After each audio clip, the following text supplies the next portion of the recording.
Hi there. Good to have you along. We're continuing at the CZI Annual Congress, where we're meeting very interesting people who've got lots of very interesting, very intelligent things to say about business and the economy. One of whom is our friend Jimmy Silos, who's been on the show twice before. And as many of you will know, he shares Tinashe's views on a currency board and how the currency ought to be managed. In fact, he's presented a paper at this Congress about just that fact. And how was your paper received? It's difficult to say because I was presenting to a private sector audience. Mm-hmm. So obviously from the private sector perspective, there seems to be some interest, mm-hmm. but there wasn't anyone of import in terms of from a government perspective to give feedback. Okay. So I think from an economy perspective, I'm really excited about where we are. What we seem to have seen, we've seen a few weeks ago, it was identified that payments to contractors, government contractors, were a major driver of inflation. And the mechanism is that contractors would price aggressively when they tender. Government would award the tender. So for example, let's say today the rate might be say 700, they would price using a rate of 1,500. When they get paid, they have a budget. They can go crazy in the market and drive the prices up. So as you know, the government done a big exercise, held back on payments, created a very tight liquidity situation, complemented that by the issuing of gold coins and the high interest rates. So it's a cocktail of measures, and we've gotten stability. Do you think the gold coins actually help? They do help because they've taken some liquidity out. Tell me, how much have they issued? Yeah, I agree that the gold coins is not the major factor. I think the major factor is scaling back on payments to contractors, right? Mm-hmm. But it's all cumulative. Everything helps. Okay. So what I think what excites me the most is the lesson it's re-emphasized the lesson that when you control liquidity, you control the exchange rate. Mm-hmm. So you don't need an SI to control the exchange rate. Just stop printing. Just stop printing. That's bottom. And this has been very, very beautifully demonstrated over the last few years. Stop printing, your exchange rate stops. In fact, has actually appreciated. Get pulled back. Yeah. The Zim dollar strengthened. Mm. So, and do you think this is sustainable? Well, that's the key question, right? That's what everybody else is asking. That's what everyone is asking, is it sustainable? And that's where my feeling is that it's a beautiful opportunity for currency board, right? Because under the current scenario, it's like you're walking a tightrope. You have to be so careful because the problem is the market can absorb so much liquidity in a day. So as government, you cannot freely spend your own tax revenue. You have to watch spending your own tax revenue. Mm. Because what we know here is that anybody who gets any substantial portion of money spends it immediately. Right. Not necessarily on the parallel market, but they'll spend it and it somehow will find its way to that market. Yes. Okay. If you compare, for example, Zambia or South Africa, a government contractor will not go and spend their money on the very same day they get paid. So this is what makes managing this economy very tricky under the current scenario, right? So that's why you have to have very high interest rates because you don't want people to borrow and buy currency. Mm-hmm. But at the same time, what do high interest rates do to production, right? Tanks. Okay. What do they do to exports? They tank, and yes. Then you got less currency. Yes, exactly. Look, so I don't necessarily agree. I think you have to have positive real interest rates because when we stopped lending about 6 weeks ago, I think the policy action the prescription was wrong, but the diagnosis was correct that there is quite a lot of currency movement and inflation that was coming out of credit creation. That's because we had negative real interest rates. And even at 200%, people may complain that that's high, but it's still negative in real terms if you extrapolate month-on-month inflation out a year. So I think you have to have real interest rates to curb speculative borrowing, because people would just borrow, buy a non-monetary asset like a property or shares or currency, and on the basis that inflation was going to pay off the loan. So if the interest rates are real, that speculative borrowing is going to stop, number one. And number two, if I receive Zim dollars and I'm getting a real interest rate, and I think there's still a gap there because the deposit interest rates are still negative in real terms. So it's the borrower's paying a real interest rate or close to a real interest rate, but the depositor is still losing value every day. But I mean, the people that are proponents of this argument ignore the fact that the entire banking sector has shrunk phenomenally. The entire private sector credit book is less than $1 billion in a $20 billion economy. So how much can credit drive the exchange rate? So It's minuscule. Can I come in? Sure. With some views? I think that I agree with Rufaro, is that credit creation is a factor, right? But I think it's a multi-factor problem, right? It's not a single factor. It's not a single factor solution, right? Well, we've just discovered in the last couple of weeks that it is. Stop printing. Stop printing. But in order to stop printing, what are the consequences, right?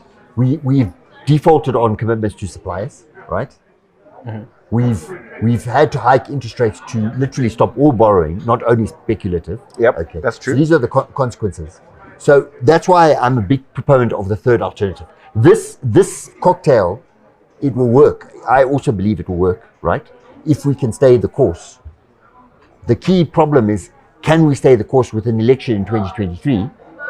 And the fact is that under the current scenario, government can't even spend freely their own tax revenues, yet they've got an inflation, they've got an election. And they've got existing obligations that they've just put the brakes on. So I think I can say with high conviction that it's not sustainable. If you contract somebody for a good or service and they perform and you don't pay them, what it means is tomorrow you're not going to have access to that good or service.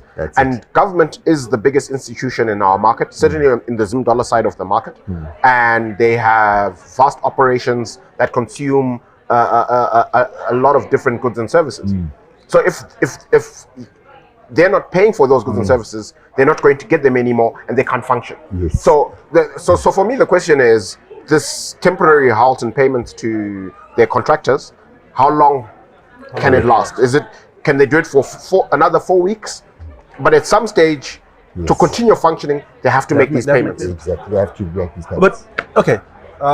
So that's where I come in with the currency board as the solution. Because what does the currency board do, right? It guarantees that every Zim dollar that is paid out is backed by Forex. That means that government can freely spend its own revenue. And they have no fear, because if somebody wants Forex, they can get it. They can get it. And it's for me, it's a Rolls Royce. If I was the president, right? I'm facing an election. I want to be able to spend my own tax revenue without losing sleep, right? Absolutely. And you take away this conflict of interest that they currently have of managing liquidity, yes, while desiring to be a player. That's it. In the economy. If you hand over the regulation of liquidity to an autonomous body, you can freely play. You can freely play. And you are a big player. And what makes our position really strong from a government perspective is we've got, from a central government perspective, our fiscal house is very strong. We know the array of taxes we all pay, right? Yeah. And what you're doing with the currency board is effectively converting all your tax revenue into Forex. It's de facto foreign exchange. Yes. So you've actually multiplied the real value of your Forex, of your revenue. Yeah. Right. Also, what happens is that you've taken away the need for contractors to load pricing. Because if they want to supply you right now with an unstable exchange rate, they have to put a lot of fat in the. They have in the actual price. They have to. They have to put fat. Otherwise, they'll go bust and you won't get the service, right? Whereas if you have a currency board which guarantees the stability of the currency and convertibility, then and you have a relatively competitive procurement process, you take out all that fat. The money you will save as government. Imagine they were paying. They themselves admit that they were paying at rates of 1,500. Imagine now if they did a currency board at the current rate around, say, 700. imagine the huge savings they will accrue. They will get revenue, which is now forex. They've got an election. They've got a war chest to spend for the election. I mean, for me. Well, there's a Congress coming up next month.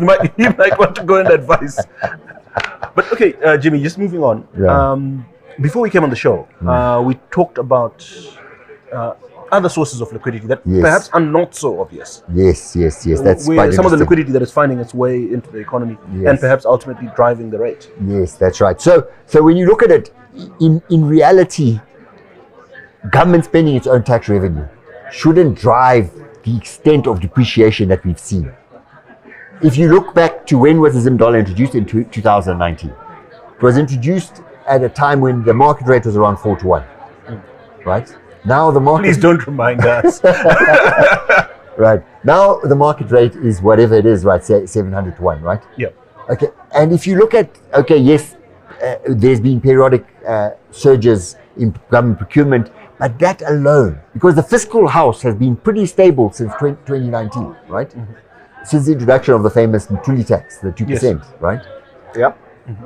So government's got a strong fiscal position. They've had a strong fiscal position. So where does the liquidity come from? So a hypothesis, okay? Yes. Is that, think about surrender. We've had strong export growth over the last few years.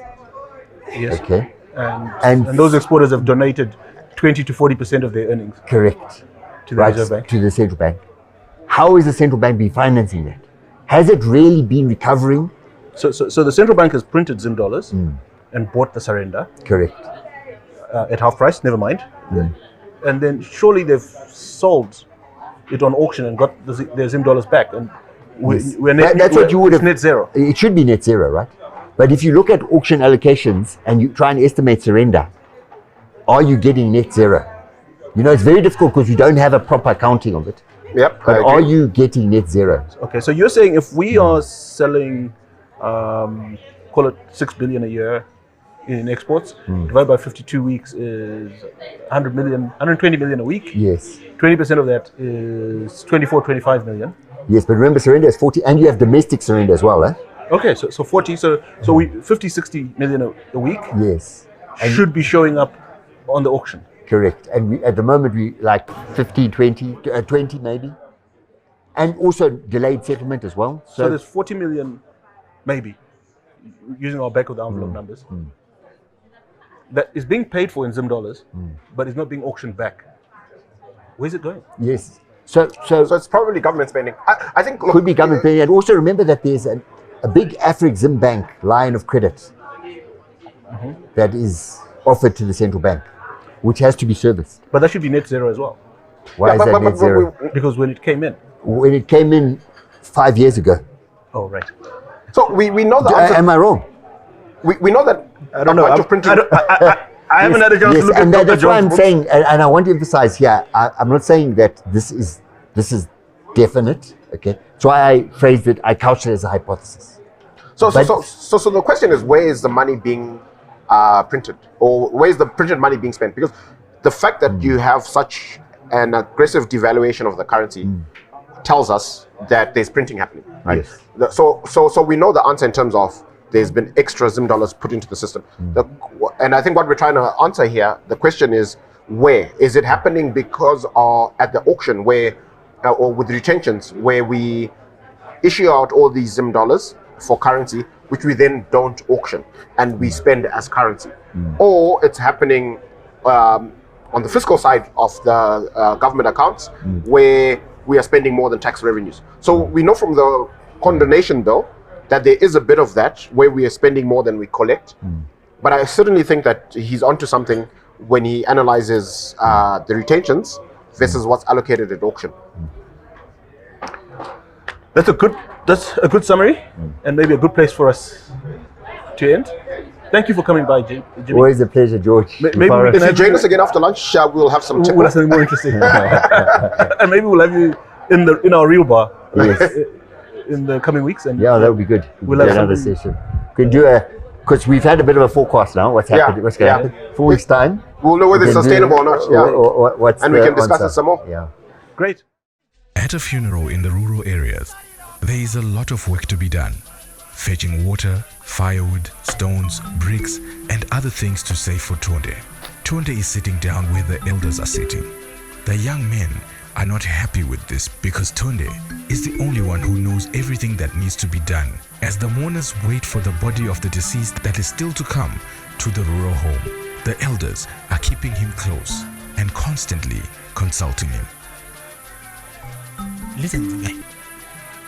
You see, among all these old men, nobody knows how your late brother's funeral policy works. Tonde here is a friend who works at Nyarazo. His friend is helping us with all the information, so we need Tonde close to us. You should be thanking Tonde because everything is circuitika nyore.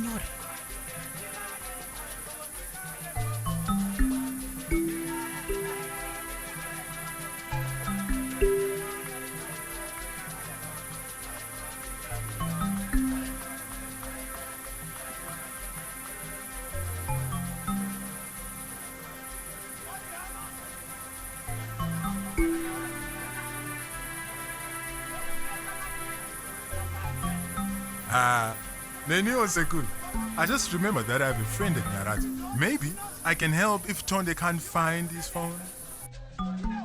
Introducing Sawi, the chatbot from Nyarazo.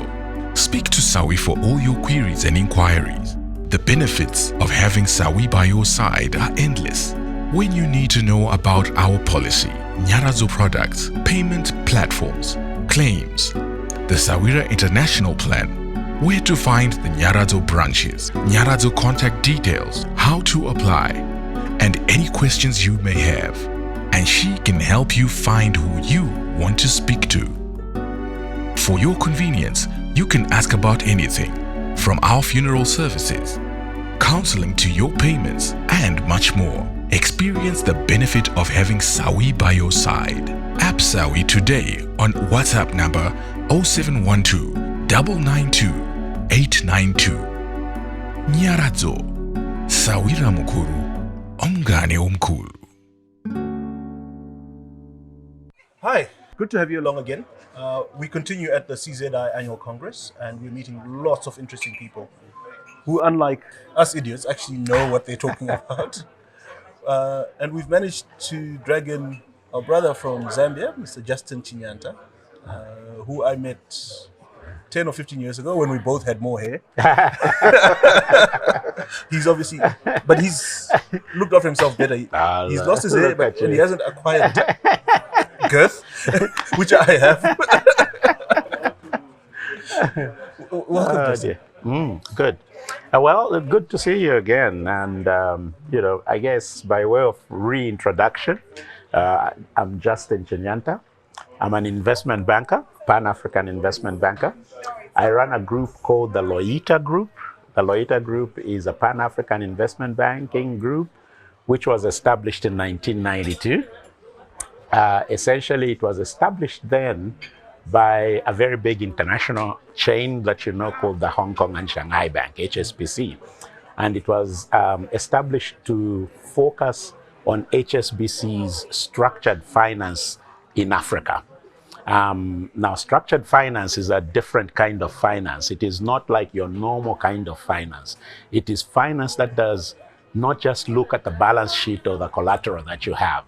It looks at the transaction and goes beyond the transaction to look at the individuals even who are sponsoring and the whole chain, but starting with the exit and working your way back. So since 1992, I, with the group, have done about $6 billion worth of transactions on the continent. In terms of some of the major things that happened was in 1994, we, the management of the group, basically bought out HSBC. So this is a management-owned group now. And yeah. Was that because, did HSBC sort of offer it, or was it, did you guys they together did. say no? They didn't want to offer it. The way we did it was we made sure at the time, because when they took us on board to structure this thing, we came out of Citibank. And we took 3 guys as a team. All Africans? Right. No, I was the only African. We had 2 other one American and one Jordanian. But we said we all had about 25 markets in Africa that we were running. And we said to ourselves that these markets could be commoditized and given to an institution which was seeking to go into these 25 countries. So the best institution we could think of was HSBC, who at the time was Citibank's biggest competitor. And they agreed. So the way we structured it was we structured it with deliverables on our part and them. And they said to us that if we finalize these deliverables within a period of 3 years, the deliverables were quantitative. There was some numbers. The deliverables were qualitative. There were some things we had to do, in terms of expanding their presence. If we did it in 3 years, we could take that special purpose vehicle which they had established for the business 100% back. Of course, they didn't think we would do it, but we did it in 18 months. Wow. Fantastic. Yeah, so that's how it basically rolled on. Yeah. So, I mean, that's interesting. That's not even why you're here, but that's an interesting story. Uh-huh. And I mean, we obviously have a lot of our audience are young professionals who are managing businesses and would love to do a deal like this. Absolutely. What's your advice? You know what? Do you just walk into your boss's office? And I think it's a very good point you've made. Well, first of all, I have a deep passion for speaking to the youth because I believe 100%, as whether you like it or I don't like it, the youth are the future. They Absolutely. are the guys that are basically going to own the future. So my generation is going out. So the only thing we can do is try to pass on some of the knowledge that we have acquired so that they can use it to better position themselves against the future.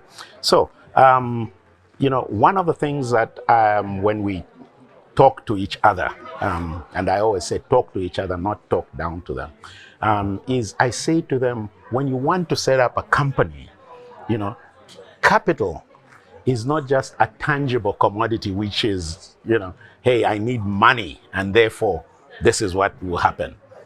Capital can be in any form, including the relationships you have, which are intangible, the contracts that you put on the table.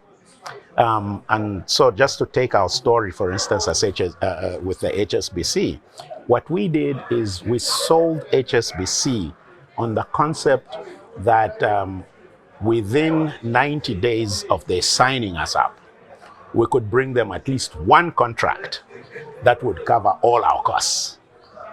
So for them, it was a no-brainer. They were taking a 90-day risk. But you were also taking a risk. But we were also taking a risk, but we knew that we had pre-delivered that contract. We already had it. The contract was with the Central Bank of Malawi, which was a key client at Citibank. Oh, yeah. In tobacco. Remember, Malawi, like Zimbabwe, is very tobacco oriented. Yes. So tobacco has a lot of money. And you would be surprised that the kind of institutions that invest in tobacco are first world, North Carolina domiciled. Yeah, absolutely. Big time guys. And we used the leverage of those institutions to get money from Malawi. So that's how it was.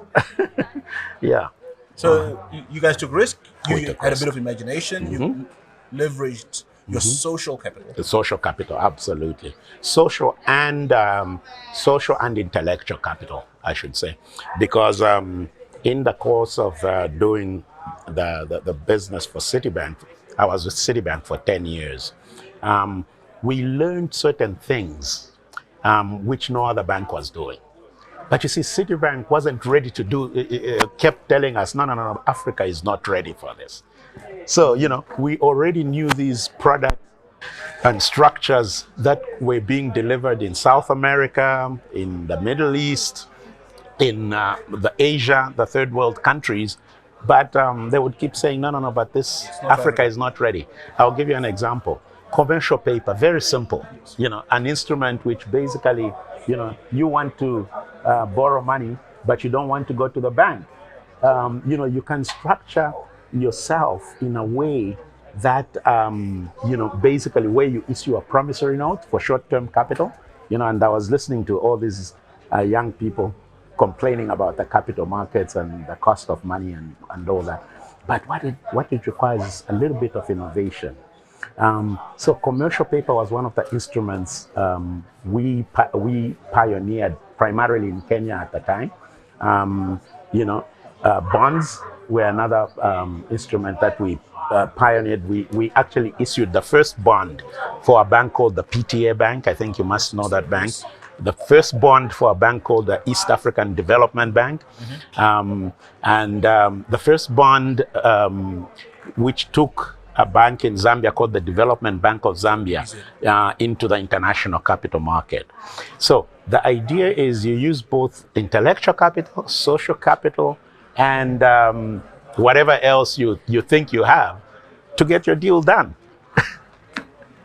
So that brings us to how you ended up in Zimbabwe, here at the CZI. 35 years later. that reveals how old I am. But first of all, I must tell you a story. You saw the finance minister and myself basically, greeted each other quite well. I knew him in his pre-Zimbabwe days. When he was working for Investec Bank in South Africa. Okay. And I still had Loita Capital. We had still done this Loita Capital. Now, when he came back to Zimbabwe, we were also some of the first, first of all, to give you a little bit of a picture, in the 80s and 90s, a trend emerged in Zimbabwe where the first indigenous banks were started. Yes. And we basically pioneered a financial product with the Reserve Bank of Zimbabwe to support those indigenous banks. Wow. Because the indigenous banks were up against the competition of established interests who were not interested in changing the financial sector in any way. So the Central Bank of Zimbabwe talked to us on whether we had any thoughts in terms of bringing structures that could innovate and help them, but without them taking inordinate risk. And so we came up with a product called the Memorandum of Deposit Structure. And it was deposit structure. And it was used widely. We did about $500 million worth of them, supported all the institutional players that you could call indigenous, including Bank ABC, which at that time was First Merchant Bank. But before it became First Merchant Bank, it was Heritage Bank. Yes. So we put all this in place. So our history with Zimbabwe dates back to those days. Wow. But we have sort of, it has been on an interspersed basis, because whenever the greatest innovation is required, Zimbabwe poses the greatest platform for it. Which is positive, I guess. So we did that. And then 10 years later or so, the central bank came to us and said, look, we have this problem. We don't have fuel in the country. And we have all kinds of issues. So we said, yeah, but just issue an instrument and have it supported by mining companies who are going to surrender some of their receivables to you. And, you bring in against the that fuel, instrument, we will basically organize for the fuel to be brought in. And guess what? We did it. And that was about 50 to 100 million. And we did it. And, once we did it, now it became a normal structure. So everybody could do it. So, we don't necessarily believe that Loita as an institution should do plain vanilla banking. We believe we should always be innovative. We should always look at sectors and countries and places where what you take as normal is not normal in those markets. So we then structure it in a way which some of our correspondent banks and our own capital can basically recognize and take, and then we put it in. And Zimbabwe is the quintessential not normal What's So there you go. There you go. So this time round, there was this interesting thing of, hey, you heard it all this morning. You know, the cost of capital is high. A lot of us, the CZI members, don't know whether what they, buying is at the best price in the market or not, etc., etc. So we've basically, over the last 3 years, we've been working on a platform with a worldwide institution, which is a trade platform. Now, on this platform, we have multiple international banks and correspondent banks and ourselves and everybody. But we also have literally all the world's suppliers and all the world's buyers on the platform.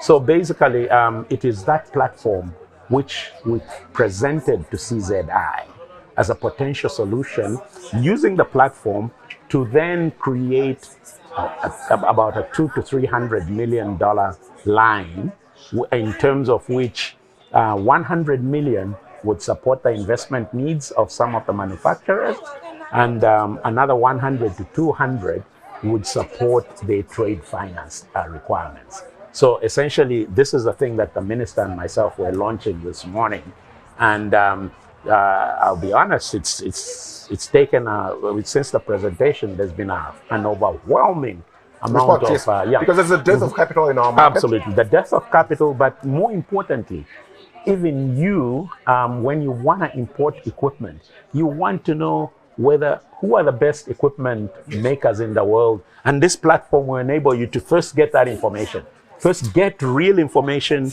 real timing, real costs, so that you're really getting the best deal possible.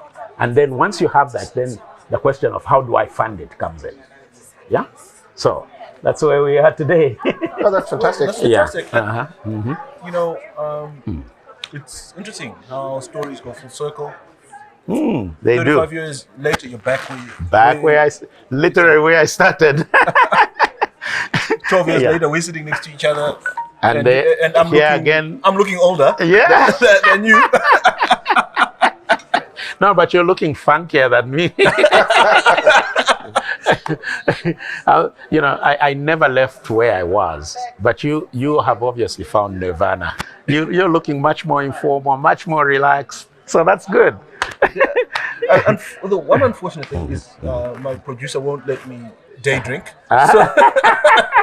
Well, I think he's promised after lunch that we can open something. Okay, that you can go for it. So thank you for coming along. Thank you so much. If you pass by after lunch, we may have something. I will that's a promise from you. Absolutely. I look forward to it. Thank you, Mkoma. Great stuff. All the best. And keep it up, by the way. Excellent work. Thank you. I think it's great. You guys are broadcasting to the future.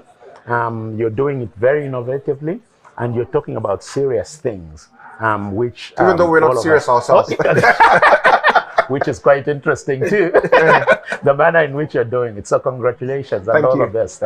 Cheers. Thanks. Appreciate all it. the best. Lovely having you along. Thank you. We will continue trying to find interesting people to put in front of the camera for you to get perspectives from. Thank you. Apana kana chikafu. Hey, indlala hey.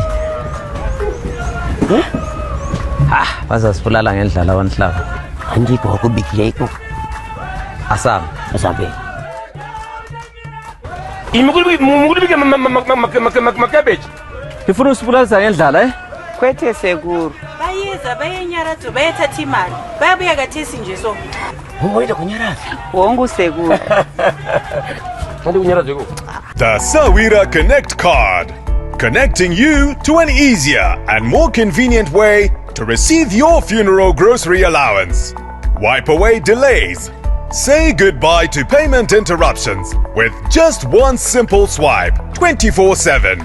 The Sawira Connect card made for your convenience.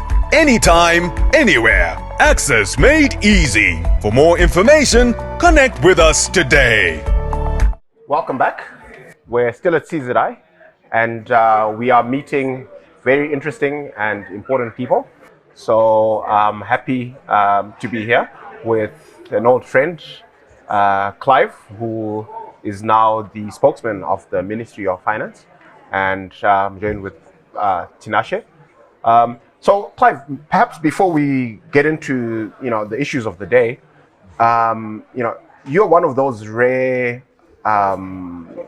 people in our country that started off in the private sector, built a career there, did quite well, and then have gone on to then transition and work in government.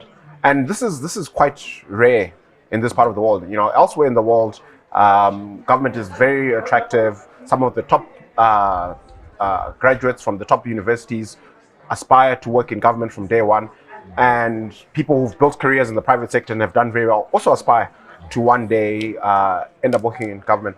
But I get the sense that in Zimbabwe, that's not the attitude.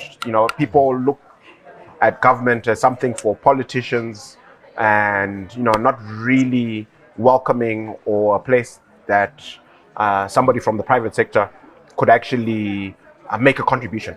So perhaps you can speak to your personal journey. I can. So let me debunk quite a few myths, and some of them I actually had also before joining the public sector.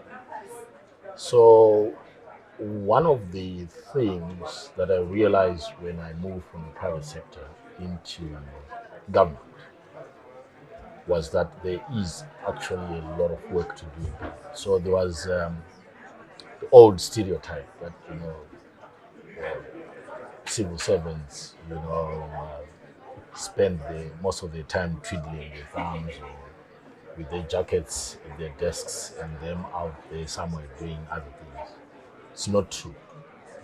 My experience joining the public sector is there's actually a lot of real work, and the work is actually very satisfying. And it's very satisfying because it's a lot of the work that civil servants do is actually very important work. So that's one stereotype. The other stereotype that perhaps is I need to speak a little bit more about is that the public service is not a good home for highly skilled intellectuals. Walking into the public sector, you actually realize that some of our best talent, even in this country, just to go on to your earlier remark, that in the first world it's quite common that you get professionals migrating into the public sector, and the best skills are attracted to the public sector. It's more or less the same here. We've got some of the smartest people in Zimbabwe today in government, and sometimes you don't see them because most government is huge. It's like this huge machine. So many moving parts inside there that you may not see, but they're very, very important components of the bureaucracy. So it's another myth that government is full of not so smart people. Some of the smartest people I've met are actually within. How do you get around the remuneration thing? I'm about to. $175. I'm getting to that. I'm getting to that. So the lack of attractiveness for government jobs has always been predominantly around remuneration issues. And obviously in any environment, remuneration is part of the package of attracting the best skills to the table. Nonetheless, we still have very, very, very good depth in the public service. I obviously being one of them. Of course, well, you had a successful career before. Yeah, right. But imagine a graduate, a top graduate. If you're working for Her Majesty, Yeah. Wow. Now, let me tell you about graduates, actually.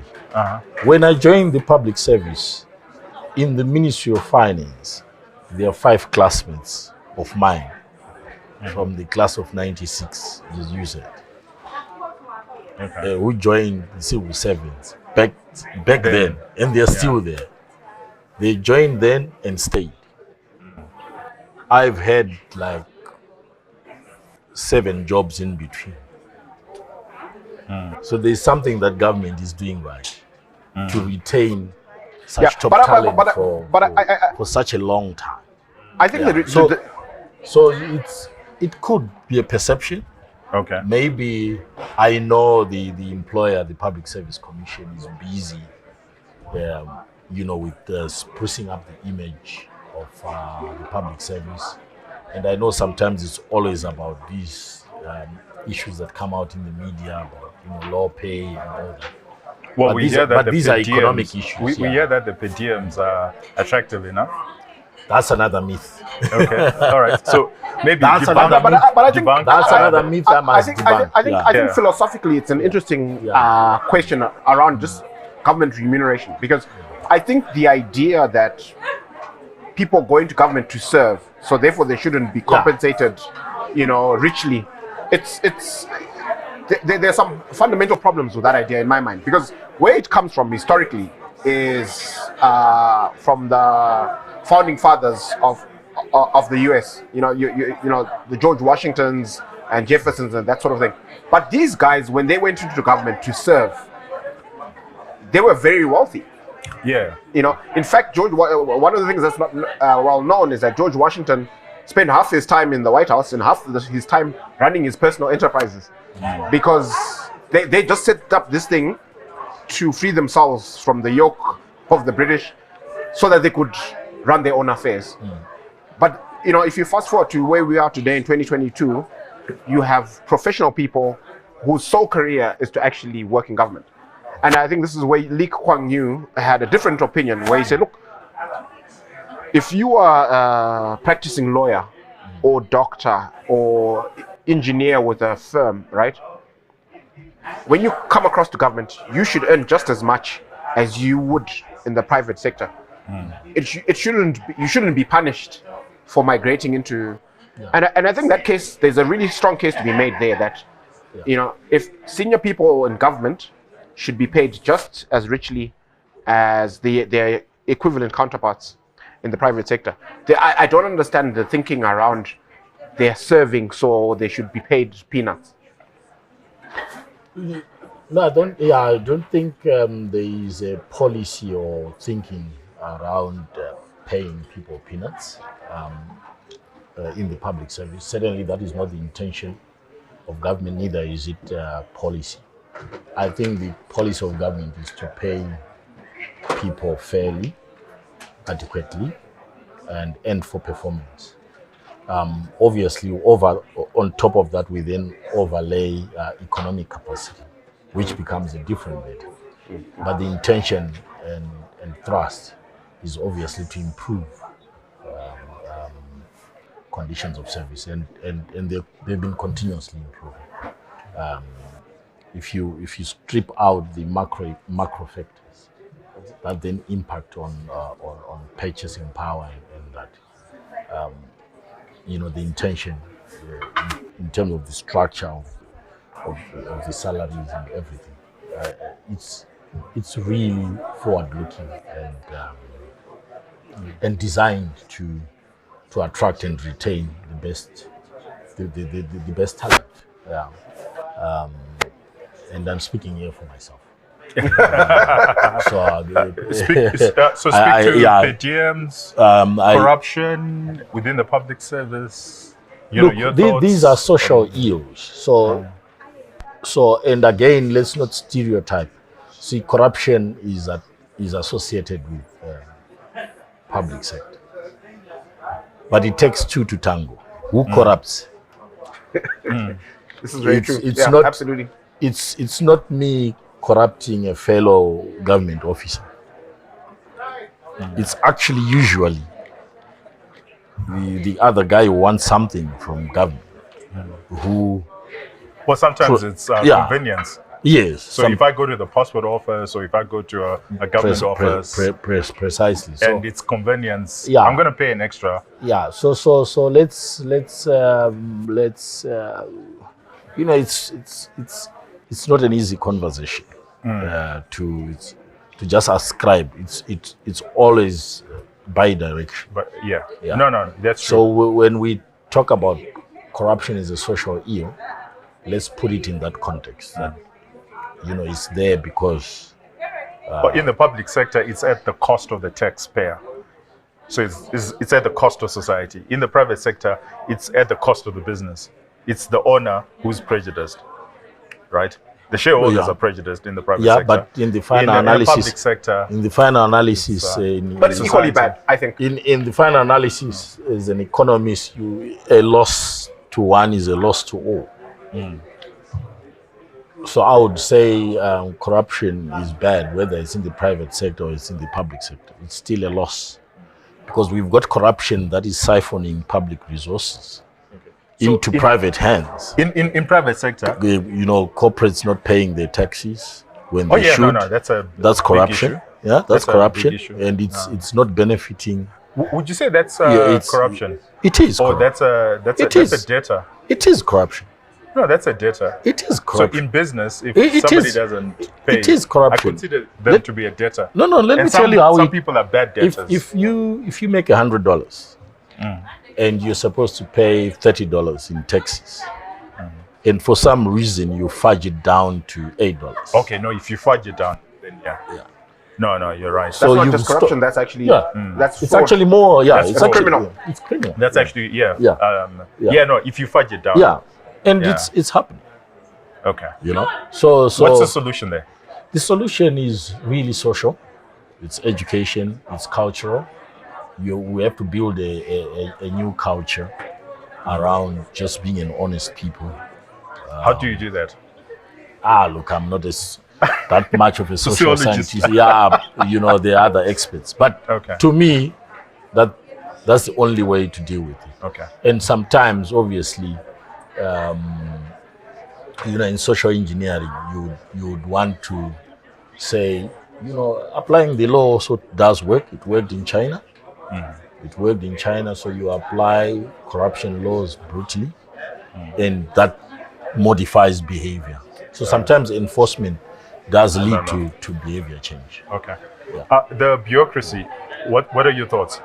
There are arguments that per capita our bureaucracy is probably twice as big as it should be. So we should cut our bureaucracy by half. That's the public. And what science or benchmark? Looking at Botswana, looking at South Africa, looking at Zambia. Are they factoring in population size? Yeah, no. Complexity, per capita. Social. It's social. Yeah, they've factored all social that geography. Per capita. Oh, okay. Spread. Zimbabwe is a smaller country than Zambia, for example, or even Kenya. So they're looking at it per capita, and they're saying that our size of the public service is twice as it should be. Or twice compared to our neighbors. Maybe there are good reasons for us to require a bigger public service, but comparatively, we have a bigger public service. Does solve? Yeah, but you know, I personally, and this is my personal view, there is no argument that satisfies me for a small state. But what does the state provide services? We've got a shortage of teachers, and people tell us we want to believe that we have a small public service, and we actually believe that. Okay. The whole region used to adore and admire our education system, and those are arguments for, and that system was anchored on a public. We have a shortage of nurses staff region. So where is this big? Where is this military, the police? We have overindulgence in the police force and in the military. Let's go back to education for a minute. Police people. Let's go back to education for a moment. Let's talk about the police force. Let's talk about per capita, we have Yeah. more police officers than Botswana, than South Africa. Per capita, we have more military people than South Africa, than Botswana. Okay, well, I don't have the numbers, but I'm just trying to hazard a guess here and say, when you look at police presence in Zim and police presence in Gaborone, where do you see more officers? Yeah, I think in Gabs, definitely. In Gabs. In Gabs, definitely. Yeah, but per capita, they're more efficient than we are. Our police Yes, because officers- you also have to look at structural and spatial issues. If you look at Botswana, it's mostly desert, so you've got smaller pockets of metropolis population. We are probably a lot less like that. So all these factors need. I think there is no one size fits all, and I would say those comparisons may not be so fair. Well, it then comes back that we can't afford it. So while you might be correct, Yes, that we but got- those, but then now we can't but those afford are it. those So are that's why we benchmark. those are macroeconomic issues. Now that's a different. Remember, even in my earlier in the earlier discussion about remuneration issues, we said the macro issues at the end of the day sometimes do. That's the ultimate limitation. Yeah, it's like you in your house. You can't suddenly say, I need less children now because I've lost my job. Well, they used to go to a they- private school, and now they go to a government school. Yes, but they You have to still make adjustments. I have but to they make s- adjustments. Yeah, but they Those are still the but they adjustments. still the same number of children. Yeah, but that's the difference between paying, 5,000 and paying 500. Yeah, so this brings us back to education, because there's an argument to be had there around the state's involvement in education. Does it make sense for the state to run all these schools, to have all these teachers on their payroll, or is this not a solution that the market is better equipped to deal with, where the state just comes in as a regulator and the market runs the schools? The foundations of economics lie in the delivery of public and private goods. Education is tended generally to be a public good, even if it's outsourced to private sector. And we actually have a situation now where I think generally, if you look at the most progressive, even the advanced world you're referring to, education is still very much a public good. Every government's responsibility, because it's your education system that preserves who you are. It's your education system that defines who you are as a people, preserves your culture, and defines who you actually end up. If you put that entirely into private, a lot of that can easily get lost. Well, maybe not entirely. Yeah, a but- lot of it. Yeah. A lot of it. Because look at it typically. Look at your typical emerging private school these days, Narare or everywhere. Some of these schools are in facilities that are actually not equipped for schooling. Exactly. Yeah. But they're charging a whole lot more. But they're charging a whole lot more. Yeah. So Yeah. let's take Borodo Primary School or Avondale Primary School, right? These are schools that could ideally run without any government help, but just government oversight. And if they could charge, because they have better facilities, by the way, so if they could charge equally what the private school next to it is charging, it would be a far better school and it would offer a lot more facilities. For the And community. government's other responsibility is to maintain social equity and access and inclusivity. So one of the things, I went to Prince Edward School. So did Tinashe. So did Tinashe. but I also spent the first half of my high school at Mutare Boys High School, which was like middle tier. So in government has done that deliberately. So you've got your plum trees, your peas, in a certain league. Then you've got your mid-tier schools, and then you've got your lower tier, because government has to take everybody on board. So you've got a school, for example, like North Park in Northwood,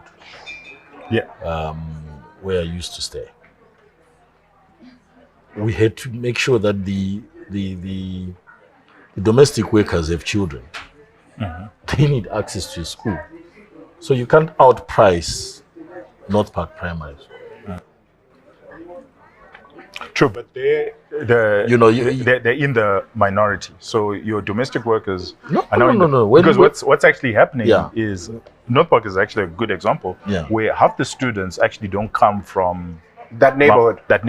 They're not coming from across town to take those positions, primarily because the pricing is just so attractive for the facilities that you're enjoying. Absolutely.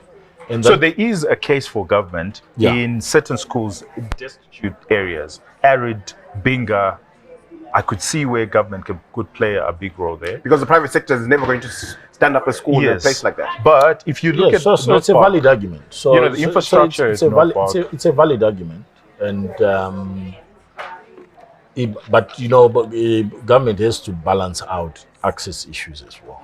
I think let's also accept it. But that argument, and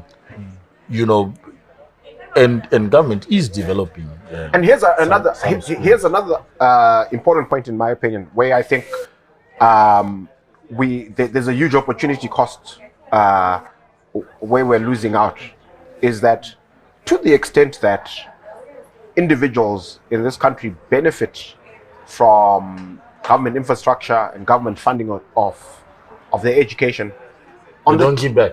On the tail end of that, right? So if I go to a school that's subsidized by government all my life, and then one day I'm a doctor, I'm a lawyer, I'm an engineer, and I'm doing well for myself, right? I should pay back. Yeah. But we don't. We don't seem to be interested in collecting value from these individuals who benefit from subsidized education and go on to do well in life. Do you want to articulate it better? Are you saying, because it's not my problem that it was subsidized, right? Or unless you're saying it should be a debt. It should be a debt, absolutely. If you're going going social debt, his argument is valid. No, be a social debt. It should be a social debt. So that it funds better education. I'm saying social in the context that I'm actually buying into your narrative here, which says there's an obligation, although there's no contractual obligation, but there's a moral obligation for people to give back. And some have given back, but the majority don't. Oh, I'm sending my remittances. I could say that's how I'm giving back. No. You know, so I think that it should be direct. It should be direct. Yeah, you should actually have an invoice. If we can't say when you're out there in the working world, then you're doing well for yourself.